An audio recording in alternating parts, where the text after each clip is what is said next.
சூர்யாங்கிற ஒரு தம்பி வந்து இப்போ ஒரு 45 படமோ, 46 படமோ நடிச்சிருக்காருன்னு சொல்றாங்க. அடுத்தாப்புல ஆர்ஜே பாலாஜி படம் வருது. அதுக்கு அடுத்தாப்புல ஒரு தெலுங்கு படம் பண்றாரு. அதுக்கு அடுத்தாப்புல வாடிவாசல் ஆரம்பிக்க போறாங்க. அந்த தம்பி மேல எனக்கு எந்த விதமான வருத்தமும் இல்ல. 6ன்னு ஒரு படம், காக்கா காக்கன்னு ஒரு படம், சிங்கம் 1ன்னு ஒரு படம், அயன்னு ஒரு படம். இது மாரி இன்னொரு ஏதோ சில படத்தோட பேர்கள் நான் மிஸ் பண்ணியிருக்கலாம். அவர் இந்த 44 படத்துல ஒரு 10, 15 படம் ஒரு பெரிய ஹிட்டே குடுத்துருக்கிறாரு. ஒரு 25 படம் பெரிய ஃபெயிலியரும் குடுத்துருக்கிறாரு. இந்த சூரரை போற்று, இந்த ஜெய் பீம் எல்லாம் ஒரு மிகப்பெரிய வெற்றி படம் தான். பட் அன்பார்ச்சுனேட்லி அந்த படம் வந்து ஓடிடில வந்துருச்சு. சூர்யாவுக்கும் எனக்கும் எந்த விதமான தனிப்பட்ட விரோதமும் கிடையாது. கோவிட்-19 2020ன்னு நினைக்கிறேன்.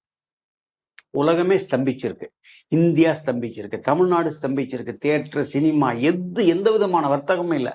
அப்படி இருக்கிற பட்சத்துல தியேட்டர்கள் எப்ப தொறக்கும்னே தெரியாத நிலைமை சூர்யாவுக்கு மாத்திரம் இல்ல, தியேட்டர்காரங்களாகிய எங்களுக்குமே உள்ள ஒரு நிலைமையில பொன்மகள் வந்தாலும் ஒரு ஓடிடியில் கொடுக்கறதுக்காக ஒரு பேச்சுவார்த்தை நடத்தும் பொழுது நம்ம அவங்களுக்கு வேண்டியவங்க சூர்யாட்ட டைரக்டா நம்ம பேசல. சூர்யாவுக்கு வேண்டியவங்க சொன்னோம், இந்த மாதிரி ஒரு தவறான முடிவு எடுக்க வேண்டாம்.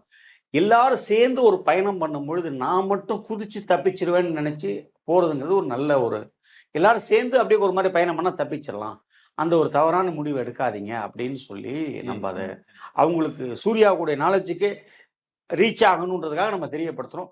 அதனுடைய ரொம்ப டீட்டெயில் இப்போ நான் அதுக்கு சொல்ல விரும்பல. ஆனால் கண்டிப்பா சூர்யாவுக்கு அந்த நாலேஜுக்கு அது அந்த நேரத்தில் கொண்டு செலுத்தப்பட்டது. ஆனா அதையும் மீறி தான் அவர் அதை பண்ணார். Meenakshi Medical College Hospital and Research Institute, Kanjipuram, accredited A+ by NAC.